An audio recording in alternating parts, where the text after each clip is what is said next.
video later. Hopefully it'll be able to broadcast clearly. But I want to talk to you about mental health today, more specifically, coping with depression. And so what we're going to be doing today is um, I'm going to give you a little bit more of an introduction of who I am, but then talk about mental health overall, and give you some ideas to think about concerning mental health. Then again, we'll delve into what depression is. And again, I'll talk specifically about depression and how it occurs among college students, in hopes that you all will be inspired not only to take care of your own mental health and the mental health of your peers and your loved ones, but maybe even so that you could consider a profession, coming into the field of mental health. Whether it be if you're a clinical practitioner, a researcher, a legislator, or a policymaker, we need all hands on deck. And so that's what we're going to be talking about today.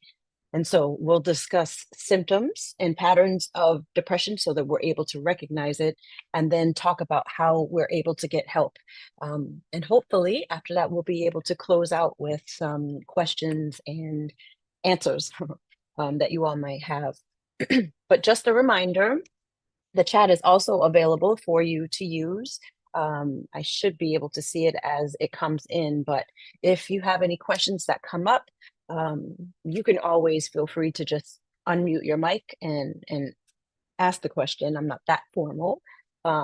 Or you could place your comment or question in the chat. I'll be more than happy to address them either way. So I want to give a little bit more of an introduction of who I am. So you can see there, my name is Sheena Myung Walker. I'm the person that is located right at the center of this picture here. All the way to the left is my mother, Myung Coker, sorry. And to the right, sort of, not all the way to the right, but the gentleman in the middle here is my father, James Coker. And so I am the daughter of James and Myung Coker. I'm from New York State, here in the US. And I also have a brother here. And so this is a picture of my family, inclusive of my husband, Dwight Walker, and my 4 children. I have 1 adult son, 1 teenage son, 1 preteen son, and then 1 very young daughter. And so not only am I a wife, I'm a mother, and of course you all might know that I'm a licensed clinical psychologist. So I'm a licensed psychologist that practices here in the United States Virgin Islands, but I also am able to practice within the state of Tennessee, within the United States, and also within the country of Ghana. So I'm excited to be here to be talking about depression, especially among college students, especially given the fact that I'm also an associate professor of psychology. So again, I'll be happy to answer any questions that you all might have, not even if it's about depression, but if it's also about psychology as a field or a career. The last thing that you should know about me is that I'm a lover of music, dance, and culture. I love to learn everything there is about culture. And so I'm very interested also in hearing your experiences of what it's like moving through this world. So just that's a brief introduction of who I am. And if I could also ask you all to just mute your mic, so that there's no echoing, in hopes that you'll be able to hear clearly. And again, if you do have questions, you can go ahead and unmute your mic, and that way I'll be able to hear your question also clearly. So again, just to give you an introduction of who I am, it's very nice to meet you all, and I'm looking forward to the opportunity to hearing from you through your questions. So let's go ahead and delve into an introduction to the importance of mental health. I have a video here by the World Health Organization. It's a very small, short rather, video. So I'm hoping that you all will be able to hear it clearly, see it clearly. But mostly what I'm hoping for is that it starts to get you to thinking about mental health and mental health as a human and basic right.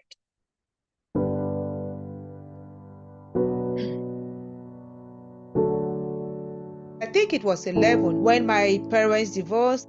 I got so affected.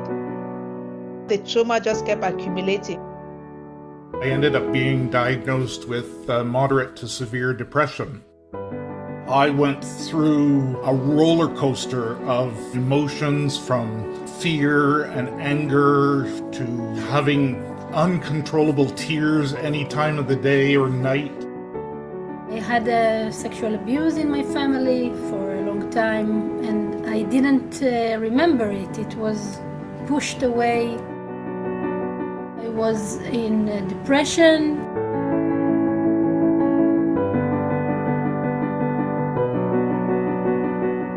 I saw a psychiatrist, and then they recommended me to a psychotherapist.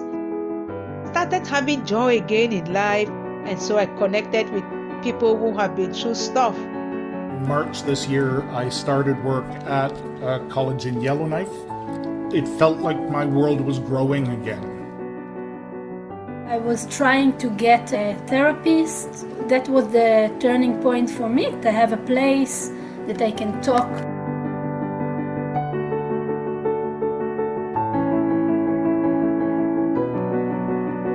I have a community, I call it a support system. And so that is really how gradually I was able to pick myself up. It's okay not to be okay, and it's okay to ask for help. This life have a meaning for me because I did something for myself.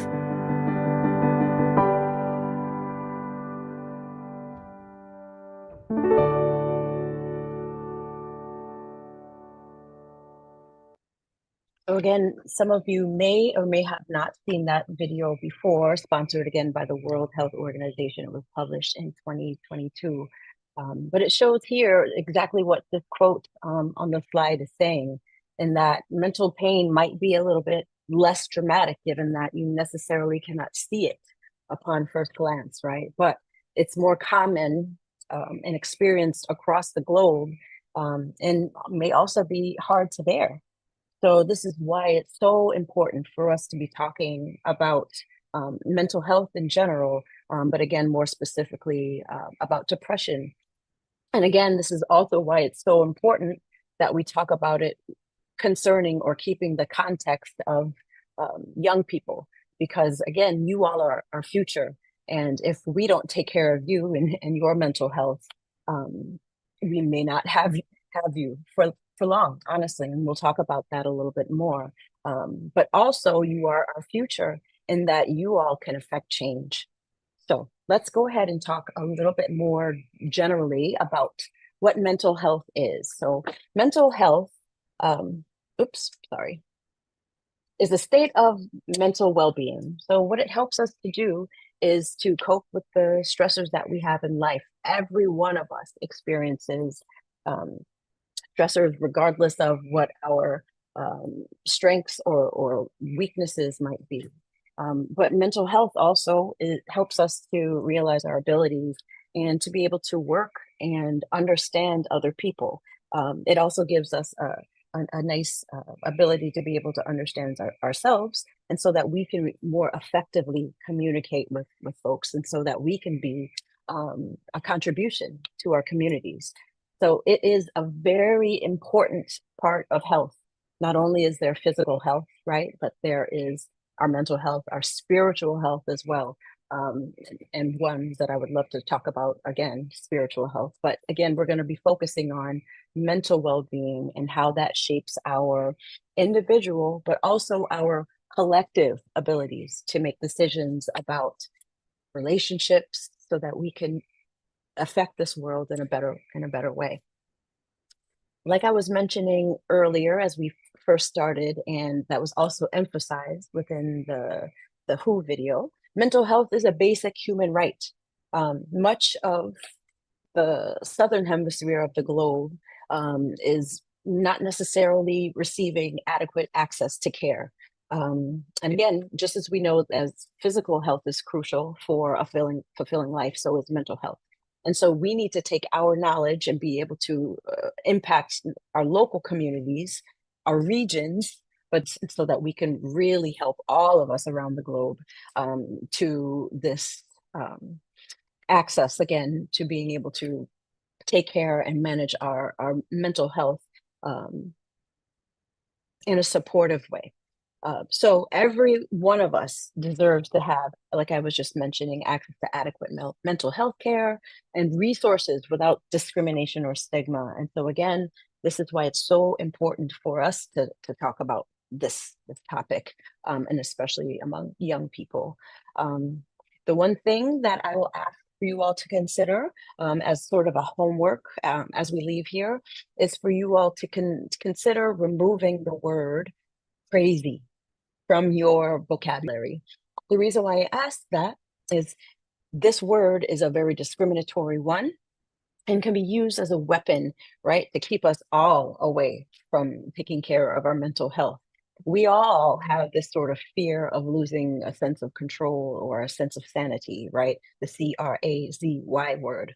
But I will ask you that again, that maybe you learn, and I'll talk a little bit about this later, but learn a little bit more about mental health in general and educate yourself on psychological principles so that you are informed and not operating out of a place of ignorance, okay? So I'm asking all of us in promotion of fighting against the stigma to remove the word CRAZY from our vocabulary. And so it takes all of us to recognize mental health as a human right so that we can all strive to be a bit more compassionate with one another, to be a little bit more inclusive of one another so that we can really practice empathy and have an understanding so that we can all heal. And something that's very important in talking about mental health are the determinants of mental health. So what impacts mental health, right? Psychologists spend lifetimes trying to answer this question, and it is a very sophisticated and complex one.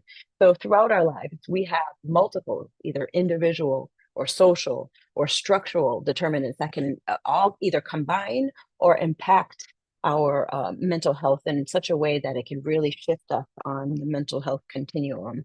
And what are these things? It could be unfavorable social environment. In particular, lower socioeconomic status tends to be affiliated more with higher levels of mental health disorders. Economic impact, geopolitical and environmental circumstances also impact and increase people's experience of mental health conditions. I'm a resident of the United States Virgin Islands. We are a very tiny island that is due east of Puerto Rico in the Caribbean. And one thing that highly impacts us is storms, hurricanes. We're actually watching quite a bit right now. We're in the heart of hurricane season, but we're watching the weather patterns that come off the coast of Africa that come our way, as it has a huge impact on our lives. Just a few years ago, in 2017, you all might have heard of two Category 5 hurricanes, Irma and Maria, that devastated this island. However, it didn't stop life on the island, right? We had to come together and work together to move forward so that we could heal. But this is something that has been a huge factor for mental health, especially here in the Caribbean. And so climate change even can affect mental health. So now let's talk about depression, because this is exactly what it is that we all came here for, right? So depression is actually one of the very most common mental disorders recognized by the DSM, which is the Diagnostic Statistical Manual that tells us a lot about psychological conditions. But the World Health Organization also recognizes it. Looks like our meeting might be cut short soon. So should I continue?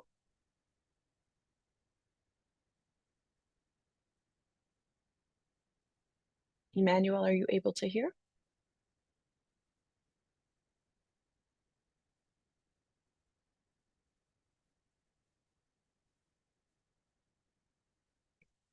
Okay. When it drops, then we join like Mental disorders that involves a low mood or a depressed mood is what we call it, right? Or loss of pleasure or interest in the activities that you usually like, or that usually gives you pleasure. I have to also tell you all, depression is something that is highly sophisticated and something that puzzles quite a bit of us.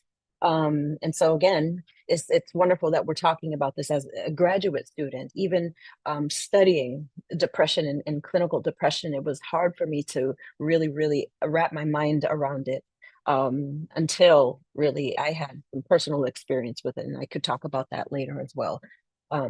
So I oftentimes reference depression as a monster. So you all might hear me talk about depression as being a monster that has certain um, entities that it sort of feeds off of from us. And so I'll talk about that a little bit more later as well. And among college students worldwide, depression is the most common mental health disorder. In fact, it's so common that it affects 280 million people, again, worldwide. The unfortunate factor about this is that 50% more common does it happen among women than it does men. And again, this is also true to be on the college campuses as well, as female college students are more likely to suffer from depression than men. And this is from a study in 2022. However, the good thing about all of this, even though those numbers are staggering, there are known effective treatments for mental health disorders. In fact, we know of quite a bit of different modalities. There's cognitive behavioral therapy, there's interpersonal psychotherapy, there's dialectical behavior therapy. There's so many different strategies that we know are based in evidence that are effective against a treatment, sorry, of depression. But the problem is, again, it remains that 75% of the people in either low or middle income countries receive no treatment. And so this is why, again, we must all act locally, but regionally and thinking globally about our impact. Because again, if one of us are struggling, all of us are struggling. Right. So again, we need to really discuss ways that we can receive funding so that we could push out services and mental health care for folks. And we need to continue having discussions such as this so that we can combat the social stigma associated with mental disorders. Because here's the thing about the depression monster. The more we leave it untreated, the more it feeds off of our daily activities and functions. And the more that happens, the bigger and stronger the monster gets. And so the longer that we go treating it, it grows and grows and grows, and therefore becomes that much more difficult to then treat. That's why it's so important that we identify it as soon as possible and address it from there. Okay. So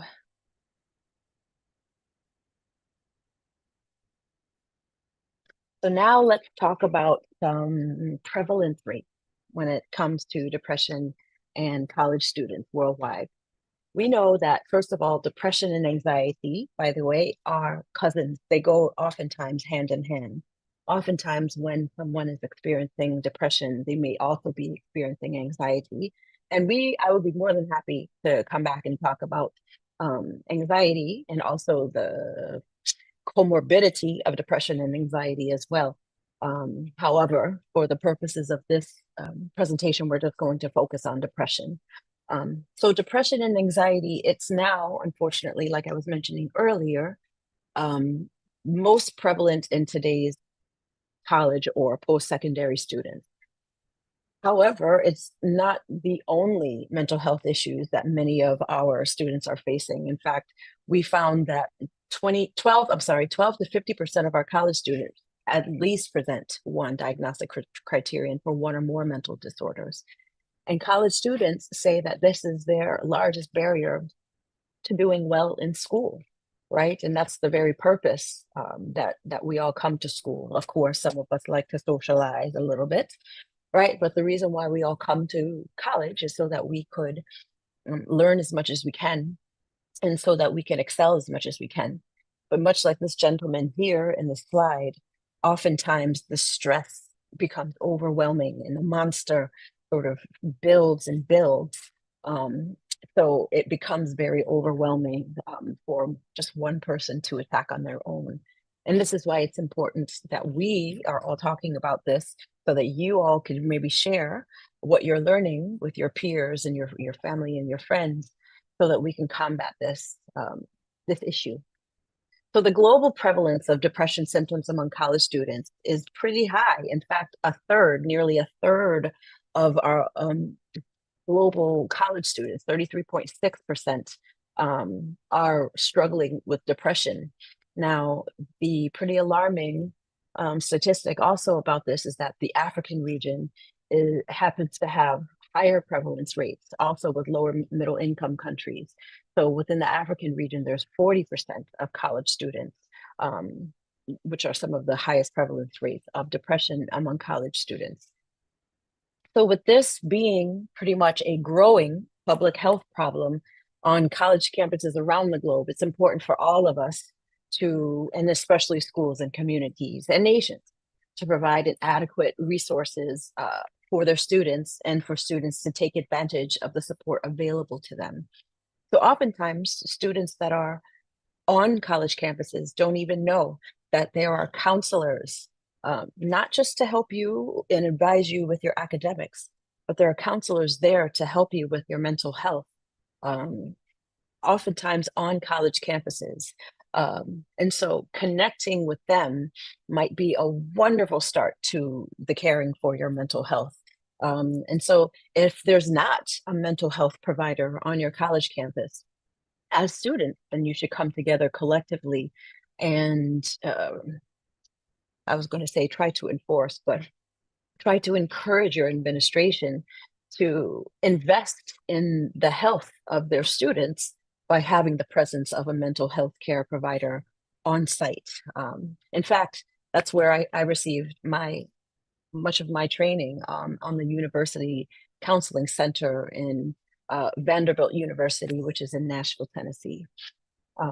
So this is something that we all, again, with mental health being a priority and a right, that we all should demand. Not only should we have our physical care with our physical doctors, of course, we love our medical doctors, but we also should have our psychologists, our counselors, our marriage and family therapists, our social workers, our nurse practitioners also on board.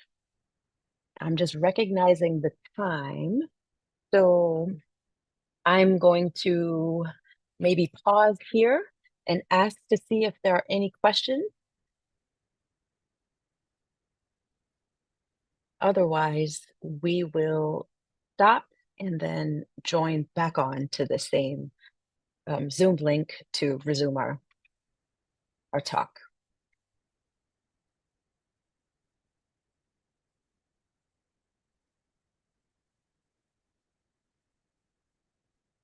Any questions in the meantime?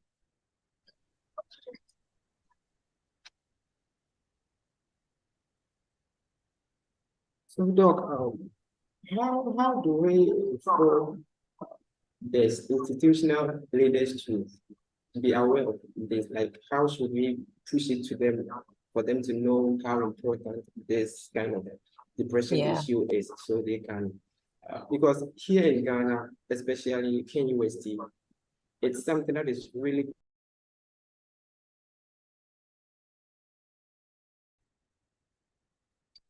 Okay, and are you able to see? Yep.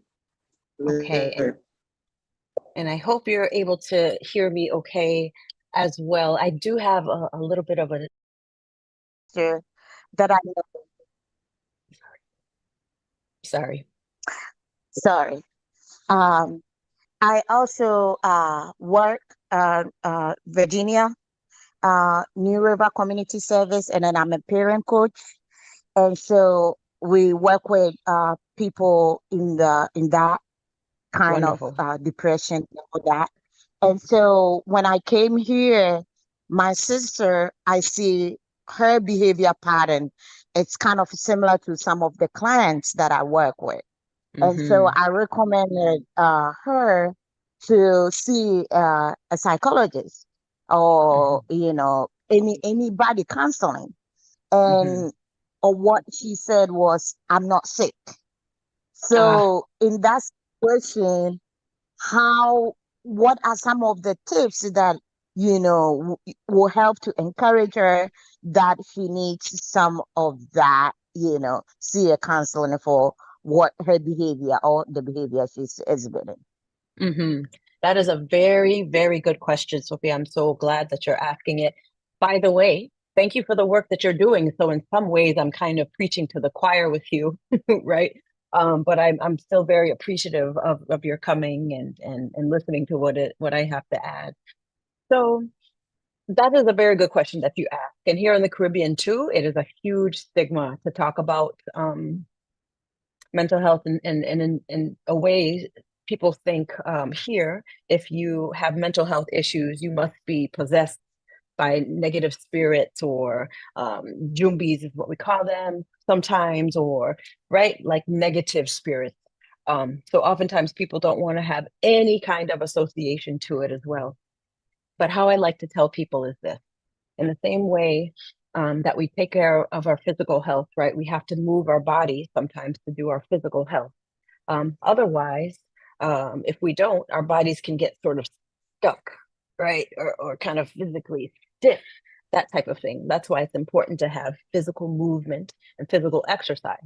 Another thing that I tell people, right, is that sometimes if we eat too much food, what happens to us?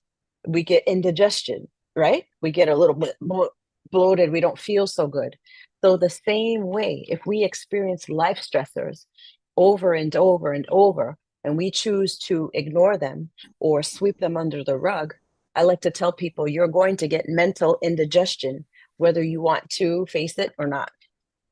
So, I tell people you don't have to even be sick at all to benefit from counseling. In fact, what you have to be is alive and living life and experiencing life. And this is what I try to tell people. Now, does that message always work? Not necessarily, but then I tell people this. Well, stress always comes out in people one way or the other. Some people it comes out within their physical, they hold stress in their necks, or maybe they have a stomach ache or a headache. For some people, it comes out in their being angry. And in fact, many men, it happens like that. In fact, some men will even say, yeah, they're able to say, I lost control of my anger there, right?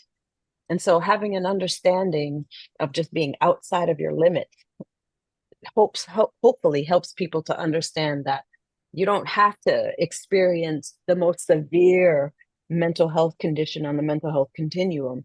All of us can benefit from having a counselor, and it doesn't have anything to do with us being, like I was saying, the word crazy or sick or possessed or haunted is what we say in the Caribbean. So that's one of the things that I try to do to convince folks. And I know that it's also a natural thing for people to kind of at some point shut down or have an outburst. So sometimes also what I just wait for is that moment to come and to just be there for that person as much as possible. So I'm hoping that that answer helps you, Sophia, but that was a very, very good question. Yeah, And thanks. mhm. And then Any also other? the awareness over here is really limited, when you compare it back to the US. So I'm Mhm. hoping that, Aseda will continue, advocating and letting people be aware of, because the mental health is everywhere, but they don't recognize, like, okay, I have this, as you said, the stigma that, okay, if I go see this counselor, they will kind of like, see me as a mad person, and so Uh-huh. that way I won't go, and that is affecting so many people and in homes as well. So I'm Mm-hmm. hoping that they can bring it out, you know, in a free way where people can, participate in, because I know that it's sometimes, this is, as you said, the low income people who cannot afford, to be part of that, of something like that, because all they need the food, and so it'll be hard for them to pay that amount, for service.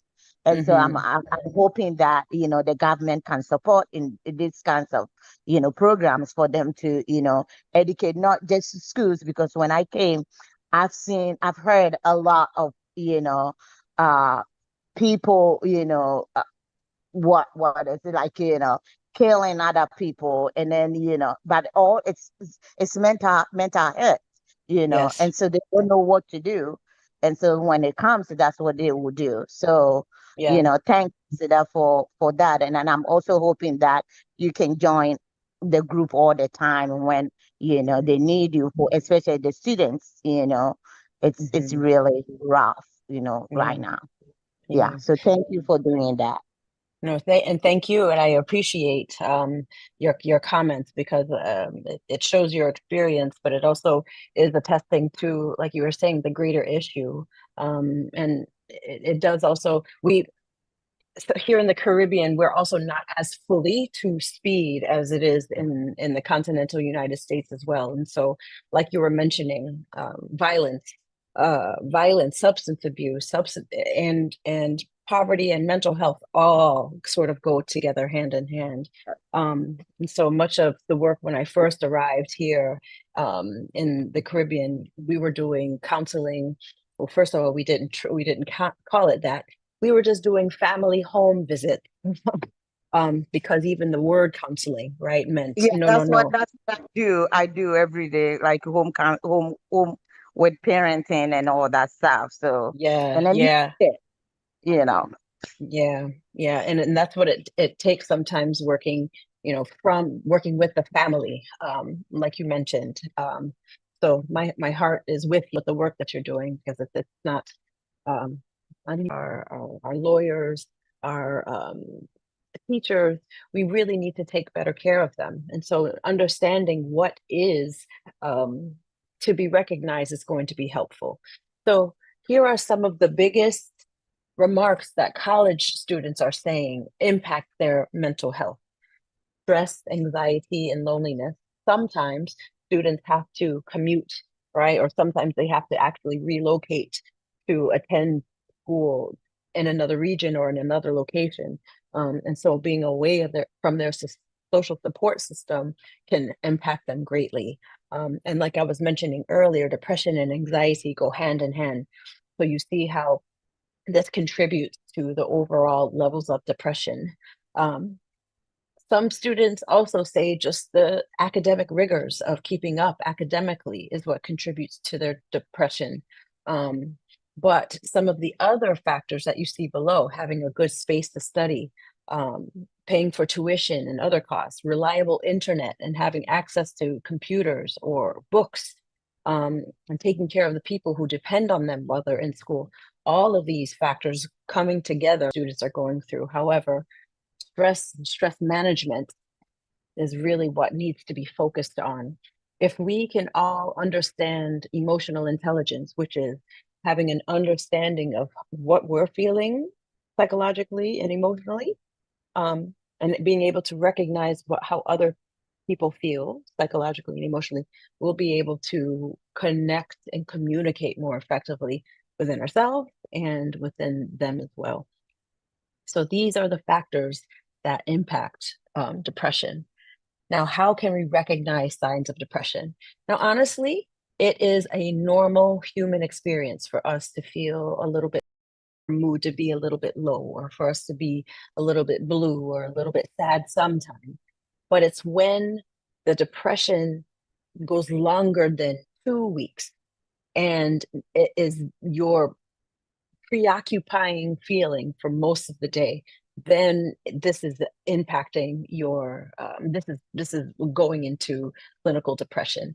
Some other things that I like to say that feed that depression monster, like I was saying before, are your patterns of sleep.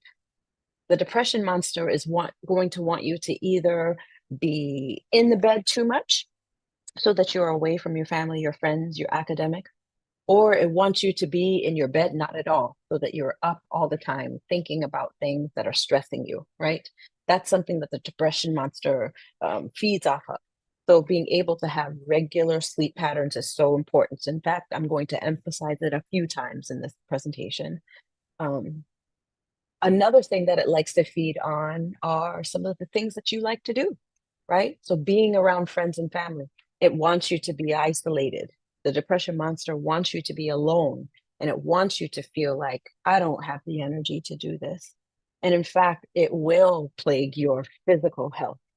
People don't necessarily realize that depression also manifests physically. You can feel beyond fatigued, beyond tired. You can either also feel, pain in your body as a result of depression. So it will change your mood, your energy, and your level of motivation. I'm somebody that loves to sing.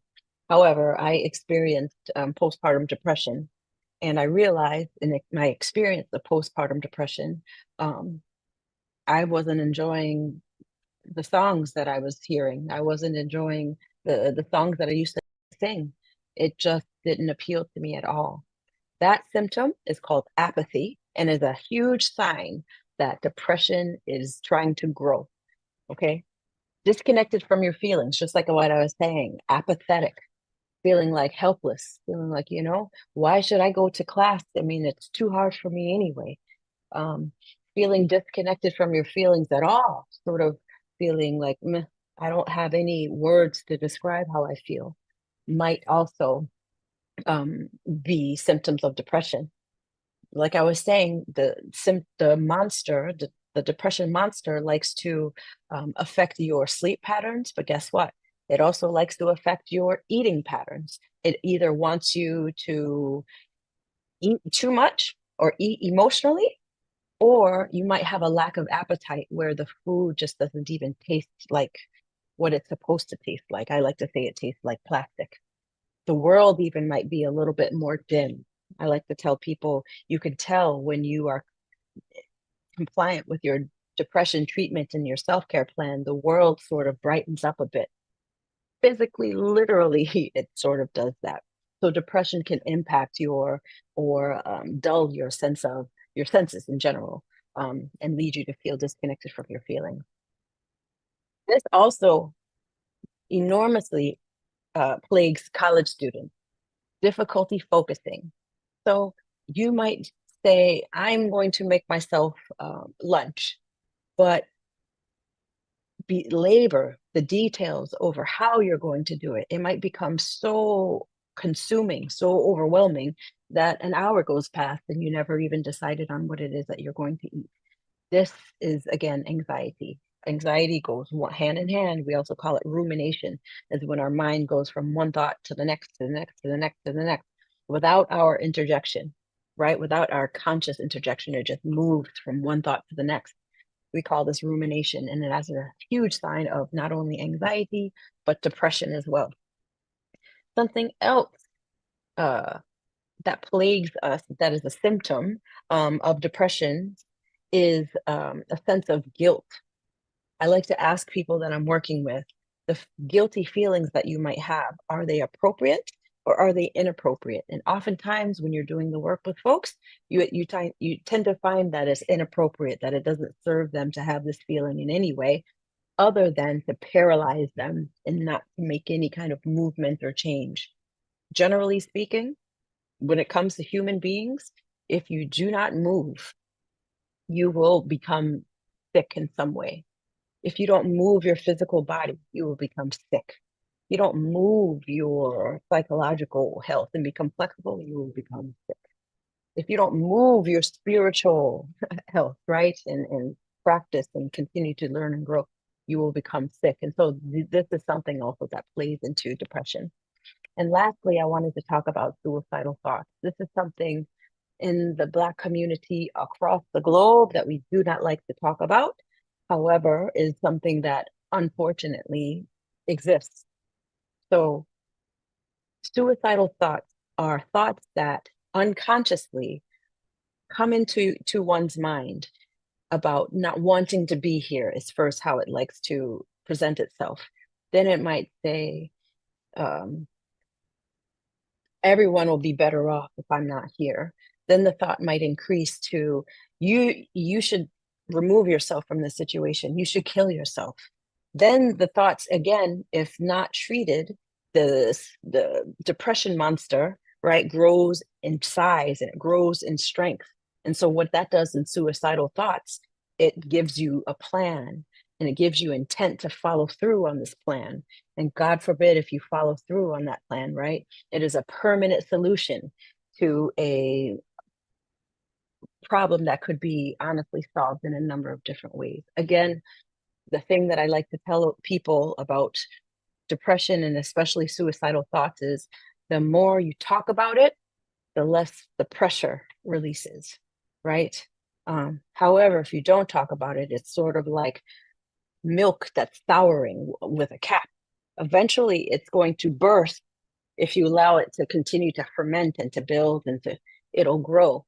It's the same thing happens for depression and suicide. So suicide prevention is a whole nother talk that I would love for us to talk about again. It's something that's been plaguing my local community here, unfortunately. We recently had 2 adolescents take their own lives through suicide. And then a few two individuals, I'm sorry, in their early 20s that also took their own lives. So suicide is a real issue. And it's one that we need to talk about again. A lot of times, even students that I teach at my university that are training to become counselors and psychologists, sometimes they're so afraid of saying the word suicide or asking someone, are you thinking about killing yourself? But that question, are you thinking about killing yourself, could save a life. Because again, when untreated, that's when it starts to get out of hand. So now, many of us are probably tired of talking and hearing about COVID-19, me included. However, it's so important that we talk about it because as we were experiencing COVID-19, you all might have heard news, medical news journalists or psychologists or counselors saying this is just the beginning, this is just the start of the effects of the pandemic. Because we knew that with the drastic numbers, especially here in the US, of death that we experienced, it didn't allow for the grief. And we're now experiencing health impacts of COVID-19, where we're continuing to lose people physically, but also mentally. So symptoms of anxiety and depression considerably increased during April and June of 2020, that being the start of COVID-19, at least here in the US again.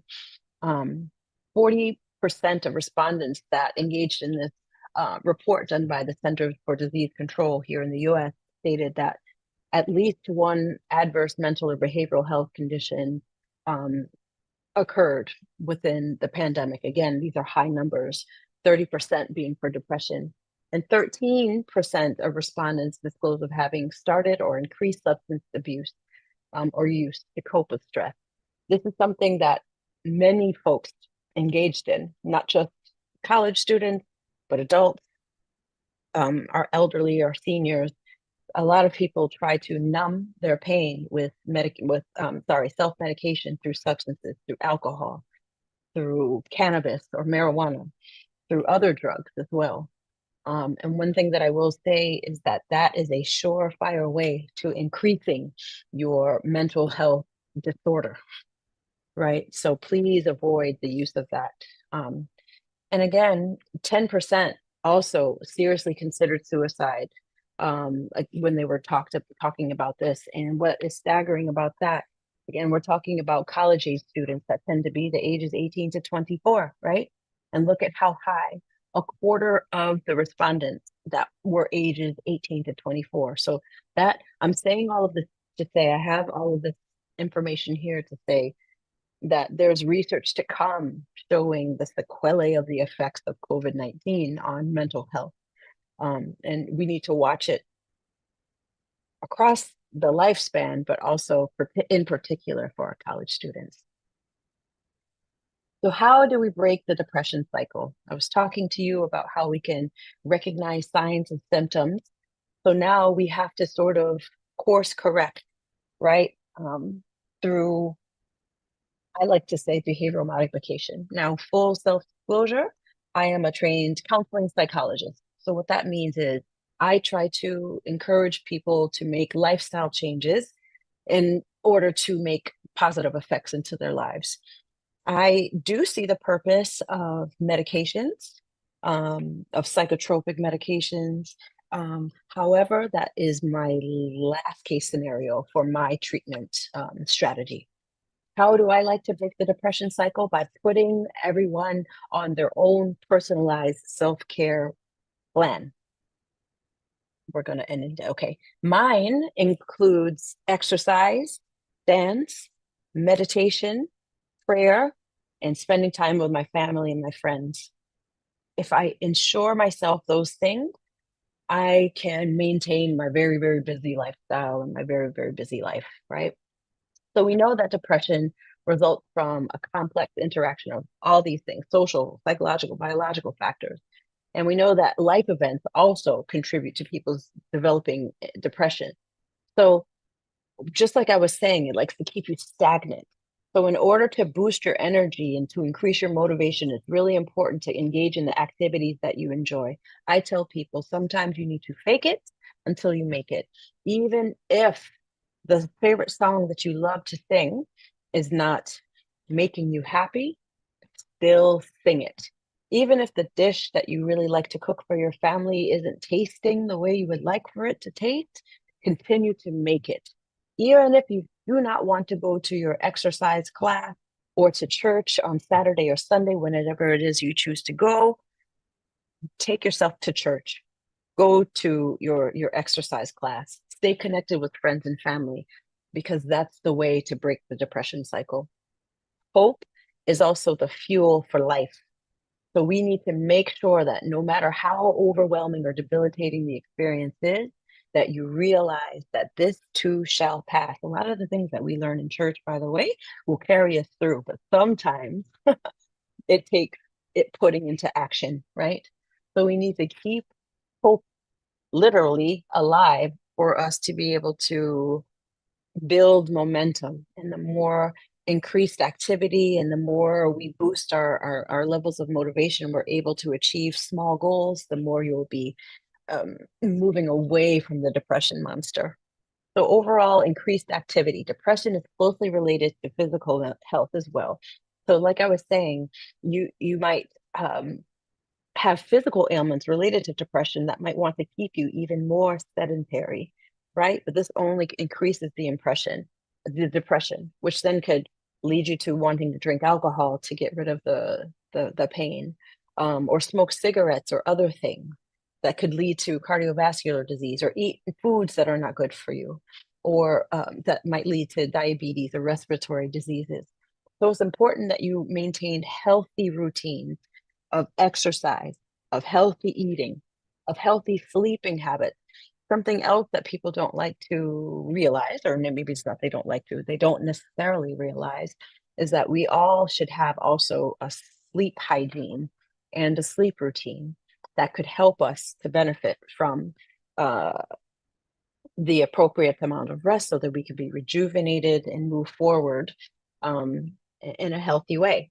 These are the ways that we break the depression cycle, and to avoid going to alcohol or to drugs to numb our pain. That's how we break depression, break the cycle of depression. For college students, again, academic stress is the biggest risk factor for depressive symptoms. So oftentimes college students look to smoking, drinking, regular sleep habits. Sometimes students like to study so hard that they're not sleeping very well, right? I'd rather tell students to sleep, get a good night's rest than to do any more studying because it's not going to help you with your retention anyway. Another thing, cell phone and internet addiction also play into symptoms of depression. In fact, it's been linked to the experience of depression among college students. And so looking after your mental health sometimes means putting the cell phone down. College students also tend to perceive vital events associated with college life as threatening in general. And oftentimes this is related to college students being under the age of 21. In psychology, we know that the brain isn't fully developed until you're 26 years old. And so sometimes often experiencing life events could feel like a catastrophe for college students. And this is why, again, this is another point for counseling, so that drastic measures aren't taken for maybe events that could be a bit more minor.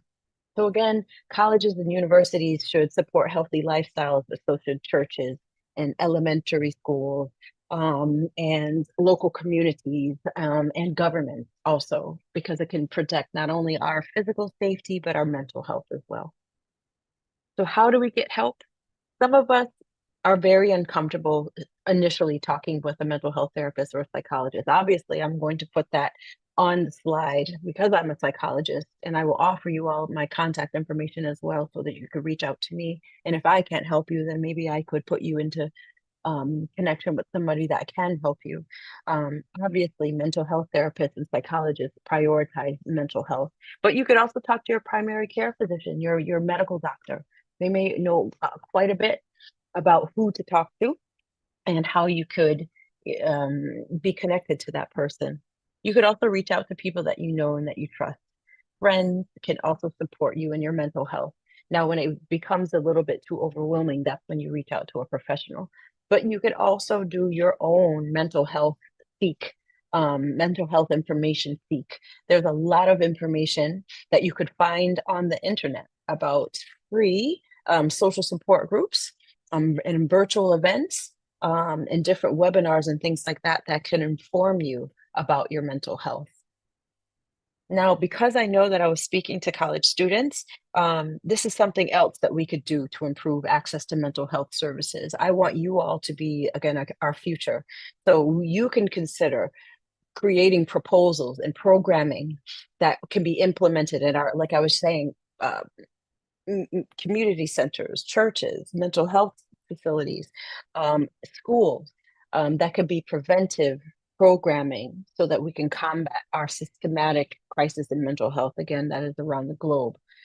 We could help within the school system just by providing education on interpersonal communication, on nonviolent communication, on communication, period, that can improve our overall mental health as a community.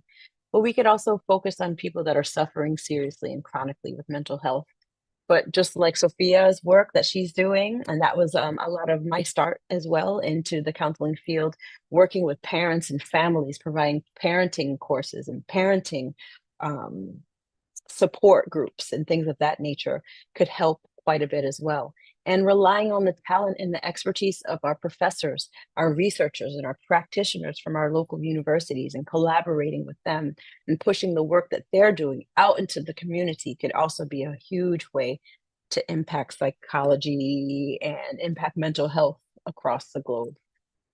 So honestly, I could spend probably about another hour talking about other ways that we can improve access to mental health services. But again, this was, focusing on college students and how we can recognize depression and control it among ourselves, right? But I want to offer myself and my contact information. I know that we may be getting cut off of our presentation in about 2 more minutes, but I'm going to leave this slide up until that, so that you can take down my contact information. So again, this Mind, Body, Health, and Psychology is actually the office that I'm sitting in physically. But I do also work virtually with folks in Ghana, with folks in Tennessee, and folks across the United States and with psychologists around the world. So again, if it's not me that you have a question to ask me and that can provide that answer, I could certainly reach out to some of my colleagues who can do that. But I'll be more than happy to answer any question that you want to. You could email it to me or you could send me a WhatsApp message. I'll be more than happy, but I'm sure this won't be the last time that I'm here speaking to you about relevant topics related to mental health. I'm sure that we will continue collaborating with Aseda Counseling and Consulting Agency, as well as Emmanuel Tonto Consulting as well. As again, we have a lot of work to do. So I'll leave the slide on until we're disconnected. And then when we come back on, I will be happy to answer questions. Thank you for your time. Thank you.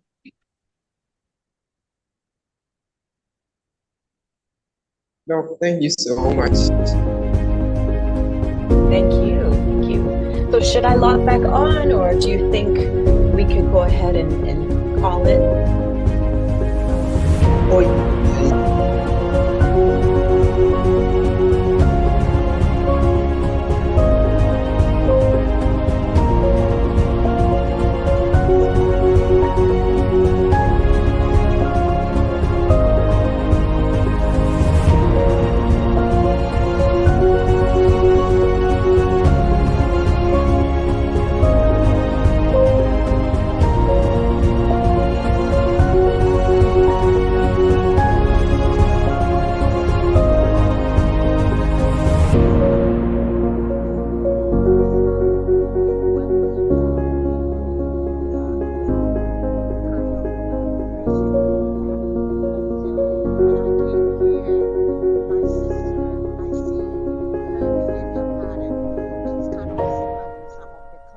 That I work with. And so I recommend